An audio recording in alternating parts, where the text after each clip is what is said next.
Have you ever been to prison? I hope your answer to this question is no, but if you know what it's like inside these hells on earth, you probably know all the illegal items inside. From harmless things like board games, junk food, cigarettes and clothes, to all kinds of drugs, alcohol, and what we are interested in, weapons. Prisoners should always be on their guard, as any day and at any time they could be the victim of an attack. Whether it is for something personal or something as mundane as taking away some basic belongings, such as your clothes or some of your money. That's why, in order to both effect those acts of aggression and defend against them, inmates have used every ounce of creativity in their brains to create dangerous, interesting, and terrifying weapons. And that's why we're here today. You are entering Armed Segment. I'm Sierra and you're about to. The deadliest prison-made weapons. Daggers. Stabbing weapons, or also known as daggers, are daggers that dominate most situations in which an inmate is injured, or worse, killed. As the name implies, they are made to cause puncture damage and are not required to have sharp edges. A prisoner with creativity who makes this medieval device can use literally anything to accomplish it. These have ranged from nails, pencils, pens, pieces of plastic, paper mache, pieces of rock, wood, combs, bones, needles, pipes, lighters, and basically any object. These are modified by adding a handle to hold them, so that their tip can be sharpened to penetrate the flesh of a possible rival. This is very simple since the concrete walls of the prison itself are used. These are terrifying, discreet instruments that you won't see coming from behind. Even these and some of the weapons we will see below, before being used to cause harm to another prisoner, are usually impregnated with fecal matter, mud, saliva of people with diseases of the skin and blood, or even blood with HIV-positive people. This is in an effort to cause as much damage as possible, even if the person recovers from the injury caused. Razors, knives, and any object with a sharp edge, thin enough to cut clothing and skin, also predominate as the favorite weapon of many prisoners. Being just as easy to manufacture as daggers, using cans, pipes, rocks, spoons, plastic objects, or fitting razor blades to handles, sharp weapons are a major threat inside prisons, and I would even go so far as to say that they are more dangerous, as they are often smaller than daggers and difficult for security staff to detect. It would be strange to see a prisoner with a powerful and sharp sword, which, well, yes, it has happened, but it is more common for these deadly little gadgets to be used to silence someone in their sleep than hide it so no one knows what happened. But there are inmates who take this to another level, manufacturing or usually illegally trafficking original switchblades, machetes, and axes, which are made with only a few modifications to make them more difficult to locate or reduce their size. You can see at this moment the infinite creativity of the prisoners to create these deadly instruments, which have probably claimed the life or health of more than one person already. Waves. Most likely in some TV show or movie you have watched someone use a sock or stocking with a soap or rock inside to defend themselves from their enemies or to cause harm to someone. And believe it or not, this is more common than you think. The waves consist of a piece of cloth or usually a sock that contains a heavy object inside, usually a soda can filled with dirt or a rock. I know that soap is the most representative, but in several prisons, to prevent inmates from manufacturing this type of weapon, they have opted for liquid soap.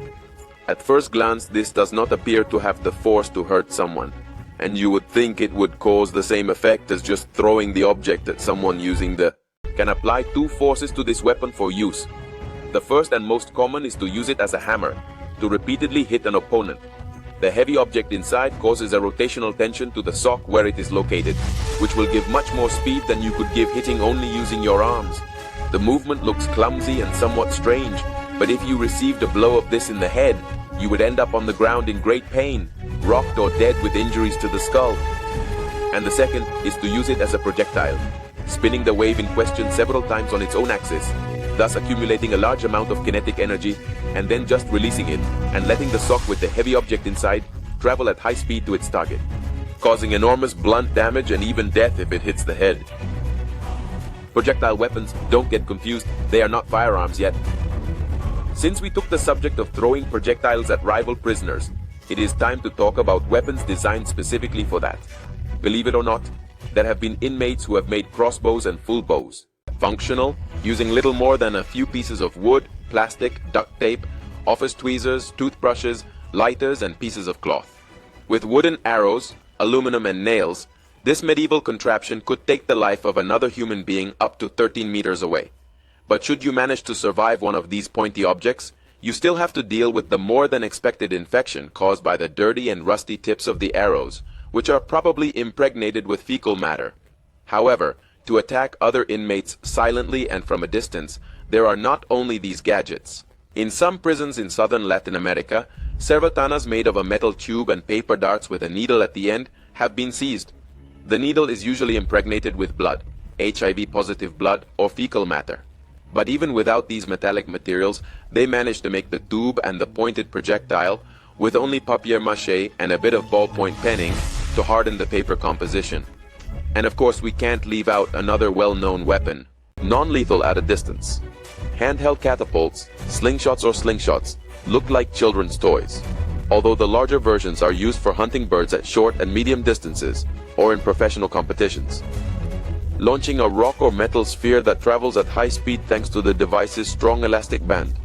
And although this is less common, these objects have also been found in prisoners' cells, made entirely of wood or metal and camouflaged as part of the structure of some furniture, with elastic clothing which can launch rocks the size of a golf ball at an impressive speed of 20 meters per second, or in other words, 72 kilometers per hour. Put this way, you get a better sense of the speed at which you see the projectile. Getting hit in the head or a rock at this speed could cause a fracture or at least a great deal of pain, so you wouldn't want to be the opponent of a prisoner holding one of these objects. Spears. Another dangerous and simple item that can be made relatively easily are spears, being basically any object to which a pointed or sharp end can be attached or modified to have these characteristics. Spears are usually the favorite weapon of prisoners in a riot, as they can pass between the joints of the body armor of riot officers. And not only that, I present to you the atlat, a presumably European device, although they have also been found in Mayan and Aztec culture. The purpose of this was to provide the ability to throw spears or large arrows at double or triple what could be done with a human arm. And of course, the prisoners did not let this opportunity pass them by. They began to manufacture these devices using wood and a bit of cloth, which gave them the opportunity to cause great damage to the protective equipment of guards and officers, as well as cause much more penetration damage if they hit a human object. It amazes me how something so simple can become so terrifying. At this point, we are going to level up quite a bit. Spell firearms.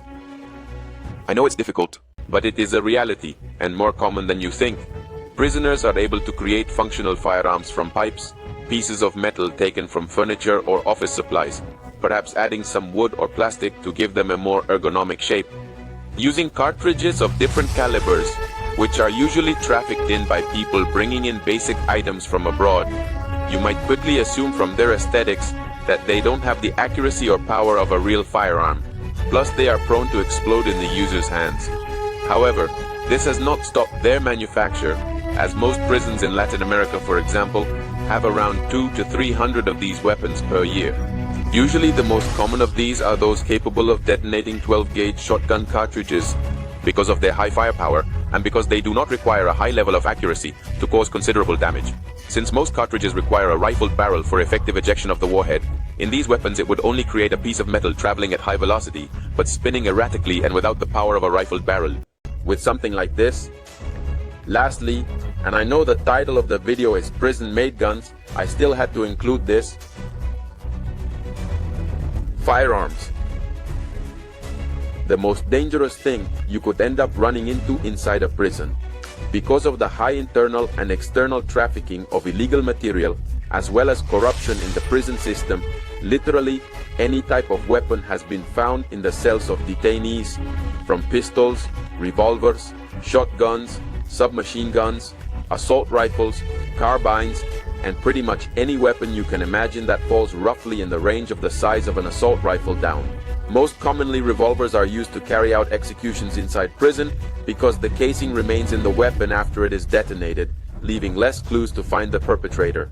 But this does not exempt having an inmate carrying a Kalashnikov-type rifle, usually used to defend the bosses inside the prison or to be used in riots, both to try to escape and to execute a rival gang en masse. Although armed confrontations are rare, The firearms in prison could be compared to the nuclear warheads of the world powers. They don't use them, but if someone were to attack someone with one, it would cause a quick response with the same level of damage. Basically, high-powered weapons are life insurance for the gangs and cartels that operate inside prisons.